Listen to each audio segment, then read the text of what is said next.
Balima Anyokma, très urgent. Balima bien mardi 4 novembre 2025.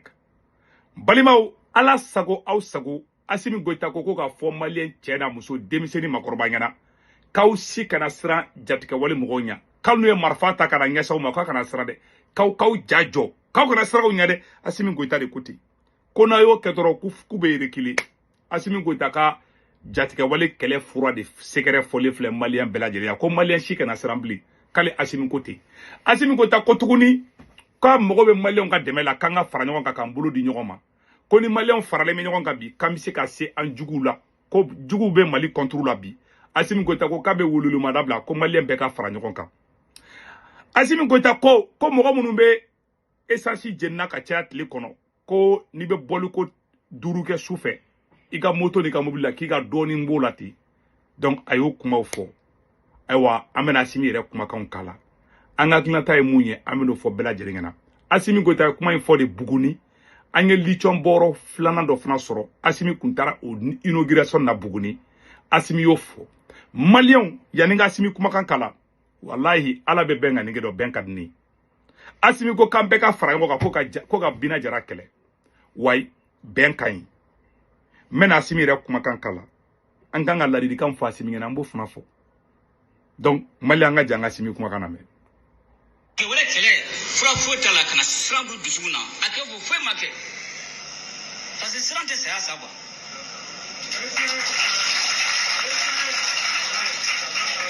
donc nin fɛn min ye k'a daminɛ bi la a ye siran bɔ dusukun ni jatigɛ wale ko la parce que b'o de laɲini a ye siran aw bɛna yɛrɛ kɛ cogo min na sisan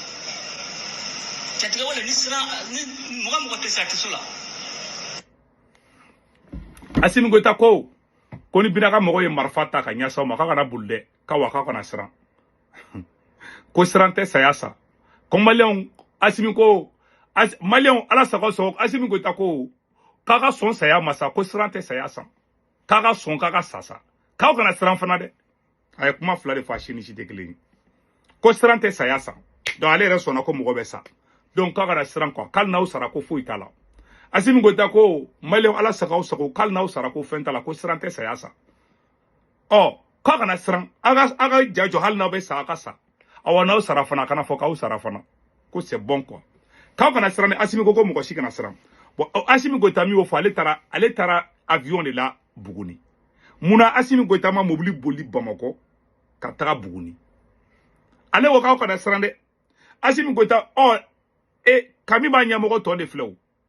Asimi Goita gardelen non bi ni étranger di Asimi Goita ka garde corps malien tɛ dɛ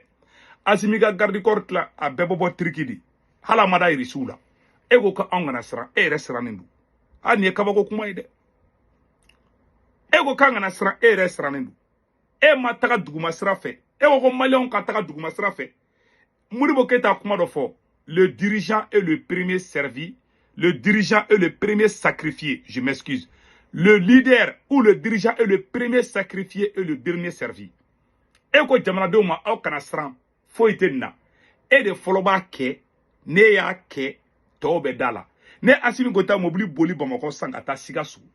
malien si tɛ siran mais b'a fɔ ko malien kana siran ko siran tɛ saya sa mais yɛrɛ tɛ fɛ ka sa yɛrɛ fana sirannen don mais bɛ tɔw su c'est-à-dire que e bɛ ka mɔgɔw su ka kɛ ko kan mais yɛrɛ t'a kɛ I den t'a kɛ I muso t'a kɛ hali ni Asimi ka wulu bɛ voyager a tɛ bɔ duguma sira fɛ hali Asimi tɛ sɔn a ka wulu ka don mobili kɔnɔ ka taga Sikaso mais ale b'a fɔ ko malien ko kɛ k'olu kana siran ko de ye cɛfarinya ye mais yɛrɛ t'a kɛ malien y'a ta aw ka da ɲɛ kɔrɔ dɔrɔn yɛrɛ bɛ voyager avion de la ka dugu fan bɛɛ yɛrɛ kun man ka ni inauguration kɛ bi ka dunu ni bala ta i n'a fɔ foyi tɛ dugu kɔnɔ Mali fan bɛɛ sira bɛɛ tigɛlen bɛ bi yɛrɛ bɛ pan avion de la bɛ ka don malien kunna ko ninnu tɛ foyi ye mais yɛrɛ sirannen b'u ɲa yɛrɛ bɛ ka avion ta ka taga o yɔrɔ kelen la munna ma taa mobili la Mali président Modibo Keita nun kun bɛ yɛrɛ carré kɔnɔnaw la tɛ se ka y'a Bamakɔ carré kɔnɔ bi o de problème ye ko mɔgɔ kana siran saya ɲɛ yɛrɛ sirannen bɛ saya yani bɛɛ ye I gardelen don c'est vrai président ka garder mais kan ka mobili boli de capitaine Ibrahim tɛ avion ta la ka taa Burkina yɔrɔ si capitaine bɛ mobili de boli ka taa Burkina yɔrɔ bɛɛ muna ete mobili boli ka taga Mali yoro la e Assimi Goïta kunga ka mobili boli de ka Bamako ka taga Buguni no kara mogo be daila mais e ma mobili boli e na avion e ko to ka na mobili la muna e re flota damene a Mali a re nya bagala de o e kele flona flota kuni Assimi Goïta e ko kanga ben wallahi Malion ben kadni ala be benga ninge do wallahi ben kadni Assimi e kuma saba de fo mena saba di kortigi agogo mogo kana sram n'est-ce pas agogo anga ben ago tuguni ko munu be ka carburant firi Assimi Goïta ko mogo munu be ka carburant firi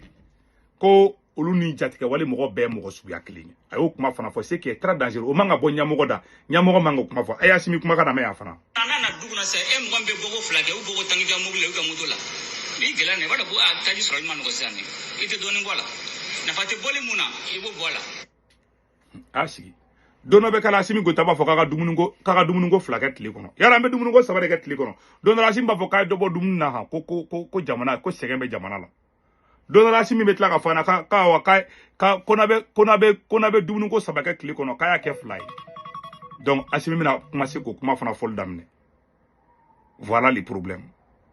donc on a mun ngani fo voilà ce qui est là et c'est tu vois donc rebe mun nya fo bela jelengena Assimi Goïta solution tabulu anga nyongo nenge bala solution ta Assimi bulu billahi solution kelen tabulu ama solution fo quoi agodro anga sigini sayadi sara kuma na de kayira Malion no ayaw sigina obe sadi kuma be fle solution fo itabulu sadi kuma nyana mama abo kare kono kuma nu ngabina fo abe gerna abe kuma ni munu fo Assimi bora ko gerna kuma nu de fo quoi ntara na yo kuma infamia quoi Assimi bora gerna kuma drone fo ama kuma fo ibe kala do yingi na ni kuma mi ibe dana ta kada kuma mi gaiti ile ata kuma la yana pa donc ni ba ira ka fo anse kan jigi da Assimi ka bo Assimi ko tukuni kanga be Malion ala be benga ni do benka ni sigu tungarai ne de la ka kuma do fo Assimi Goïta ngana wallahi Malion ala insiri ni ne sigu tungarai en faso jugudi ala kanil libu ala kanan sutra ne malden jugude ne malden nyuma de ala ka do fara ne ka kalamene kan na Assimi Goïta be kamali jo tiende ka ala ka Assimi ke kalo yelingi mais na Assimi ka mali jo galonga ala ka libu kuma bana halala duwa de do halala ba famia Malion Assimi ko kanga be ko jamana dembe kanga farango ko ka chatika wali moko kale ni bembe Assimi Goïta dala tuko minaba kono c'est très simple ben kadne Assimi Goïta chansi ibse ka sortir porte mais ne ba de te sondi c'est pour ça ne ba ni a ne ba mo ba foko ne ben da changer te quoi c'est-à-dire que a ni ba ira ti fendon quoi e be ka ben boy dala anga be o kuma be ben munde ka me ben fin du monde ka e kele me ka parti politique nyamo ba o mine ku don kasola e sorasi nyamo ba o généraux mine ku lu genga bo armée kono e be tla ka bo ko Mali anga fara ngon ka Assimi ma cité fariga ola ni be benke ben te dala fo de ben ke walidi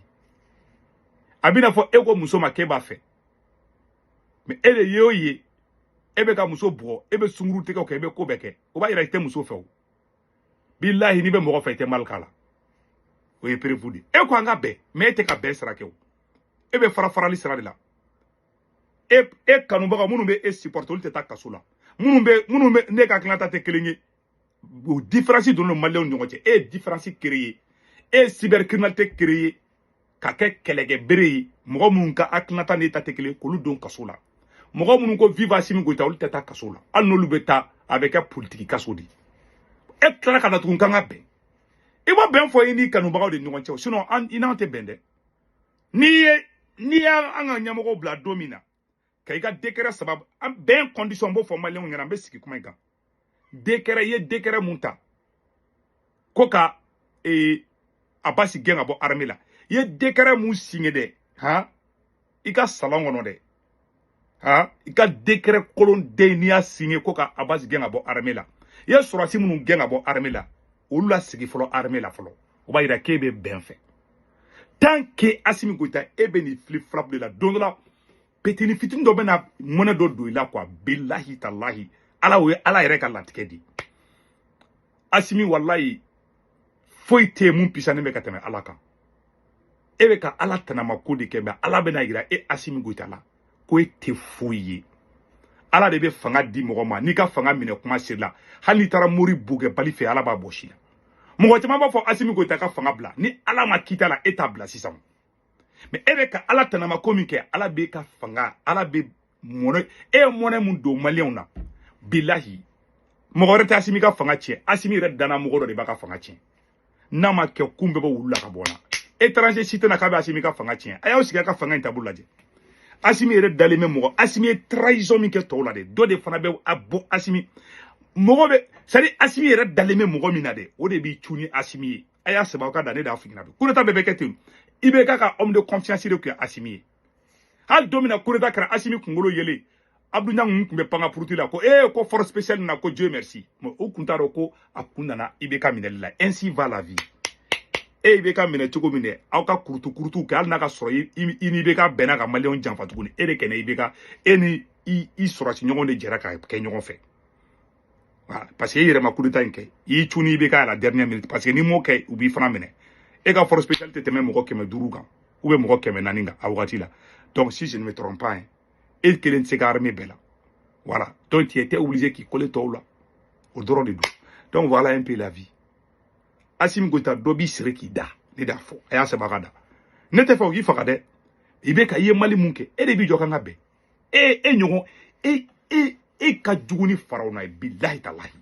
i ye maliyɛn bɛɛ bila ɲɔgɔn na e de b'i jɔ kan ka bɛn e bɛ ka sungurubaw entretenir ka Mali nafolo soin e de b'i jɔ b'i kan ka bɛn bɛn kuma ka ɲi bɛɛ da fɛ e man ka bɛn kuma bɔ i da kɔnɔ bilahi talahi i bɛ ko fɔ i da min na Assimi Goïta i da wɛrɛ tigɛlen de o la sariya tɛ maloya nkalon tɛgɛ la a tɛ se kuma la jelima ka goyi ko wulumusonin bobi ka taga n'Assimi y'a da waga bilahi talahi on dirait a bɛna fɔ fali bɛ bo fara la quoi a bɛɛ ni n ka diɲɛlatigɛ cɛ nafa t'a la sara t'a la a ye ŋana yɛrɛ quoi il n'est même pas attirant quoi bilahi talahi discours kolon kalan ni fɛnw na an ka bɛn an bɛ bɛn jumɛn i ni jɔn ka bɛn i ni wulu ni jakumaw de bɛ bɛn aw bɛ fali wa maliyɛn halala si tɛ tugu i kɔ maliyɛn hɔrɔn si tɛ tugu i kɔ an bɛ yɔrɔ na ko bi bilahi talahi minnu m'a dɔn olu bɛ tila ka dɔn halala kelen-kelennin minnu b'i nɔfɛ u m'a dɔn parce que dɔw ye injiga de dɔw m'a faamu mais taalen ɲɛfɛ bɛɛ b'i bila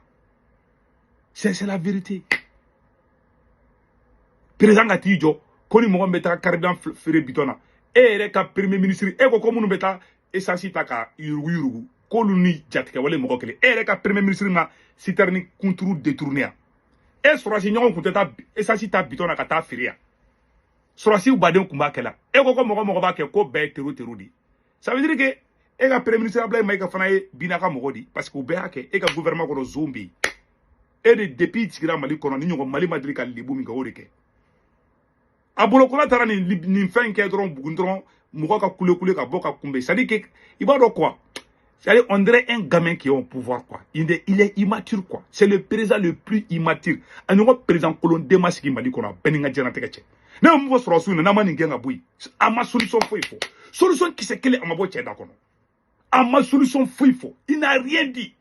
a kumana fali sara boci banna kuma banna pewu a banna pewu ne filɛ ka kuma bɛɛ de fɔ a ɲɛna tan a ye kuma min fɔ zéro à la base nafa jumɛn bɛ ka kuma na a ye solution jumɛn de di e président k'i jɔ jamanadenw ma k'i siranna i bɛ sa i ma siran bɛ sa président k'a fɔ a ka jamanadenw ma k'a ka sigi saya kan président k'a fɔ a ka jamanadenw ma a kana siran ka sɔrɔ ale yɛrɛ bɛ ka siran e ni manamana ko jumɛn ka jamana kɔnɔ